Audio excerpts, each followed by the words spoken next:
Hello friends, this is our first video. In this video, we will discuss what is the stock market and why companies will issue shares to general public. मतलब companies को क्यों फ़ायदा होता है अपने shares देने से कि वो जनरल पब्लिक को देती है। ठीक है, सबसे पहले अपन बात करते हैं स्टॉक मार्केट की। स्टॉक मार्केट होता क्या है? स्टॉक मार्केट दो वर्ड से बना है, स्टॉक प्लस मार्केट। अब सबसे पहली चीज़ है कि अपन पहले डिस्कस करेंगे मार्केट। मार्केट अपन सबको पता ही है, मार्केट क्या होता है। मार्केट एक जगह है जहाँ पे अपन खरीद और बेच कर रहे हैं। ठीक है, लाइक सब्जी मंडी हो गई, फिश मार्केट हो गया, जहाँ पे सब आते हैं वेंडर से खरीदते हैं कुछ ना कुछ। ठीक है, अब क्या होता है स्टॉक। स्टॉक क्या होता है? एक स्टॉक होता है सिक्योरिटीज़ और या तो कह लो कि शेयर्स ऑफ अ कंपनी। ठीक है, और स्टॉक मार्केट हो गया शेयर्स ऑफ अ कंपनी की खरीद और बेच। मतलब कंपनी के शेयर्स की खरीद और बेच करने के लिए एक जगह बनी हुई है, उसे कहेंगे स्टॉक मार्केट। अब सबसे पहले डिस्कस करेंगे कि स्टॉक मार्केट समझ आ गया। अब डिस्कस करेंगे कि शेयर्स को खरीदते और बेचते क्यों हैं। ठीक है, एग्जांपल से समझते हैं। जैसे तुम एक फार्मर के पास गए। ठीक है, तुमने उनसे 20 रुपये किलो पे टमाटर खरीदे।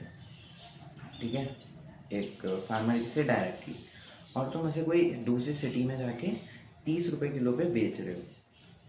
ठीक है, 20 में खरीदे, 30 में बेचे, तो जो 10 रुपये का प्रॉफिट हुआ ना, वो तुम्हें कमाने के लिए तुमने ये किया। तो वैसे ही स्टॉक मार्केट में होता है। स्टॉक मार्केट में जैसे तुमने रिलायंस का शेयर आज 100 रुपये पे खरीदा, अगले हफ्ते या 2 हफ्ते बाद हो गया 120 रुपये का, तो जो 20 रुपये का प्रॉफिट होगा वो तुम्हारा इनकम होगी, है ना। तो इसलिए खरीदते और बेचते हैं स्टॉक को। ठीक है, अब उसके बाद डिस्कस करेंगे कि stock in India. Stock market के लिए सिर्फ दो एक्सचेंज है जहाँ पे ट्रेड होता है। एक होता है बीएससी, एक होता है एनएससी। बीएससी क्या होता है? बॉम्बे स्टॉक एक्सचेंज, जो मुंबई में है, और एक होता है नेशनल स्टॉक एक्सचेंज। ठीक है, एनएससी जिसे कहते हैं, और जिसका भी आईपीओ भी आने वाला है कुछ टाइम में। ठीक है, अब उसके बाद ये डिस्कस करेंगे स्टॉक प्राइसेस चेंज क्यों होती है। ठीक है, स्टॉक प्राइसेस चेंज क्यों होती है, मतलब जैसे अभी तुमने 100 में खरीदा, वो 120 क्यों होगा, या वो फिर वो 80 रुपये क्यों जाएगा। स्टॉक प्राइसेस चेंज होती है तीन चीज़ों की वजह से। ठीक है, या तो डिमांड एंड सप्लाई की वजह से चेंज होगी। ठीक है, पहली चीज़। मतलब और भी तरीके हैं, तीन ये मेन चीज़ होती है, मेन रीजंस रहते हैं। First, demand and supply. ठीक है, डिमांड एंड सप्लाई होता स्टॉक्स। ठीक है, सेकंड चीज़ हो गई अपनी कंपनी की परफॉर्मेंस। लाइक कंपनी का रेवेन्यू क्या है, कंपनी क्या प्रॉफिट बना रही है। ठीक है, कंपनी की क्या ग्रोथ हो रही है, किस हिसाब से ग्रोथ हो रही है, ये सब। और तीसरी चीज़ होती है ग्लोबल इवेंट्स।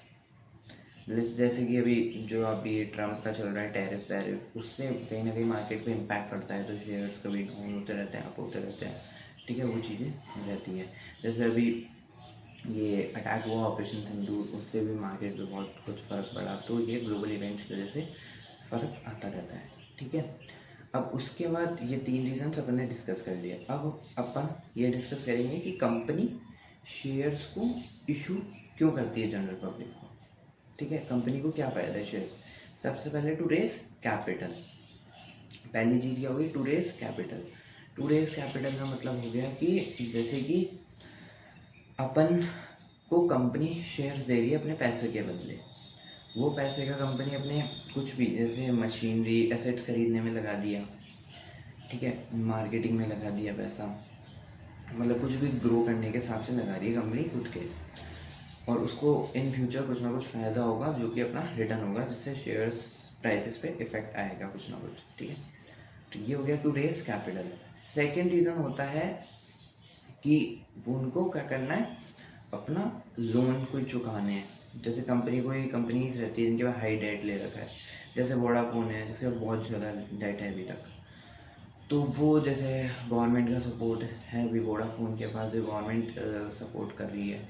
वैसे अब जैसे कुछ कंपनियां होती हैं जो कि जनरल पब्लिक से पैसे लेती है और अपने लोन सेट ऑफ करती है, और फिर उससे उनकी परफॉर्मेंस की ग्रोथ होती है। मतलब कंपनी का परफॉर्मेंस अच्छा होगा, लोन नहीं रहेगा, लोन खत्म होएगा, तो अपने एसेट्स में काम करेगी, रेवेन्यू में काम करेगी, जिससे प्रोडक्शन बढ़ेगा कंपनी का, तो शेयर्स प्राइस उससे इन्फ्लेट होंगे, है ना। ठीक है। और तीसरा रीज़न होता है कंपनी का क्रेडिबिलिटी। क्रेडिबिलिटी का कैसे समझेंगे? जैसे कोई कंपनी लिस्टेड है, लिस्टेड होने का फ़ायदा क्या है कि वो एक्सचेंज पे दिखेगी, मतलब NSE BSE पे शो होगी, जिससे उसको चांसेस रहते हैं कि और बिजनेस रिलेशनशिप्स बनेंगे, पार्टनरशिप्स बिल्ड होंगी, चांसेस रहते हैं। ठीक है, ये चीज़ हो गई। अब अपन ये डिस्कस करेंगे कि अब ये शेयर्स को बाय और सेल करते कहाँ हैं, मतलब इसके लिए एक जगह क्या होती है। मतलब अब जैसे सब्जी मंडी है, तो सब्जी मंडी मतलब सब्जी खरीदने के लिए सब्जी मंडी जाना पड़ता है, तो शेयर्स खरीदने और बेचने के लिए कहाँ जाना पड़ता है? इसके लिए एक स्पेशल अकाउंट बनता है जिसे बोलते हैं डीमैट अकाउंट। ठीक है। डीमैट अकाउंट क्या होता है? डीमैटलाइज्ड अकाउंट होता है, जो कि अपने एंड्रॉयड, आईफोन्स, मतलब iOS, इनमें अपन क्रिएट करते हैं। ठीक है। और इसमें अपन अपने बैंक अकाउंट से पैसा ट्रांसफ़र करते हैं अकाउंट में, और फिर अपन कोई भी शेयर्स खरीद और बेच सकते हैं। लेकिन डीमैट अकाउंट बनाने का एक प्रोसीजर होता है, वो अपन इसका एक अलग से पार्ट बनाऊंगा मैं, how to open demat account, उसमें डिस्कस करेंगे। ठीक है। ये तो हो गया अपन ना कि अपन कहाँ बाय और सेल करेंगे। ठीक है। अब आगे आगे जैसे जैसे वीडियोस चलते जाएंगे अपन को पता करेंगे कि डिमांड से क्या हो रहा है, सप्लाई से क्या हो रहा है शेयर्स में, क्यों प्राइसेस अप जाएगी, कैसे डाउन जाएगी, कौन कौन से फैक्टर्स होते हैं जिनको देख के अपने को कोई स्टॉक बाय करना होता है, और लॉन्ग टर्म क्या होता है, शॉर्ट टर्म क्या होता है, ये सब डिस्कस करेंगे। आज अपन ने सिर्फ बेसिक पढ़ा। इन समराइज करूँ इन सब चीज़ों को, तो स्टॉक मार्केट एक ऑप्शन हाउस है जहाँ पे इन्वेस्टर्स अपना पैसा डाल रहे हैं कंपनीज में to gets the ownership of a company. मतलब चाहे 0.0001 कुछ भी % की ओनरशिप मिल जाती है एक, लेकिन अपनी हिस्सेदारी हो जाती है कंपनी में। अपना कुछ इन्फ्लुएंस नहीं रहता कंपनी में, लेकिन अपना हिस्सेदारी रहती है। जैसे रिलायंस में मैंने 500 शेयर खरीदे, तो मैं रिलायंस का ओनर हूँ। ठीक है, चाहे बिल्कुल 0.0001% पे। ठीक है। तो उसके लिए ये स्टॉक मार्केट बनाया गया है। स्टॉक मार्केट के फायदे GDP ग्रोथ पे रहते हैं, ग्लोबल इवेंट्स पे रहते हैं, ग्लोबलाइजेशन में काफ़ी हेल्प करता है स्टॉक मार्केट, तो इसलिए। और बाकी इंडिया में भी क्या है कि 12 से 13% लोग ही हैं जो स्टॉक मार्केट में इन्वेस्ट कर रहे हैं। ठीक है। जैसे इन US है, जिसमें more than 50% people are involve in stock market, जो पैसा इन्वेस्ट कर रहे हैं। तो इसलिए स्टॉक मार्केट की एडुकेशन इंडिया में बहुत ज़रूरी है कि इसमें क्यों पैसा डालें, और इसमें रिटर्न्स भी काफ़ी हाई है ना। तो अपने को इधर पैसा डालेंगे तो इधर कंपनी का भी फ़ायदा है, इंडिया का भी फ़ायदा है, और अपने को भी अच्छे रिटर्न मिलेंगे तो जनरल पब्लिक का भी फ़ायदा है। ठीक है। सो अभी के लिए इतना ही। In next video we will discuss how to open a demat account. ये मैं पूरा एक डीमैट अकाउंट बना के बताऊँगा कैसे ओपन करना है, क्या क्या डॉक्यूमेंट्स लगते हैं, क्या क्या लगता है। घर बैठे होएगा सब, कहीं नहीं जाना, कुछ नहीं करना, है ना। चलो ठीक है। Thank you so much for watching.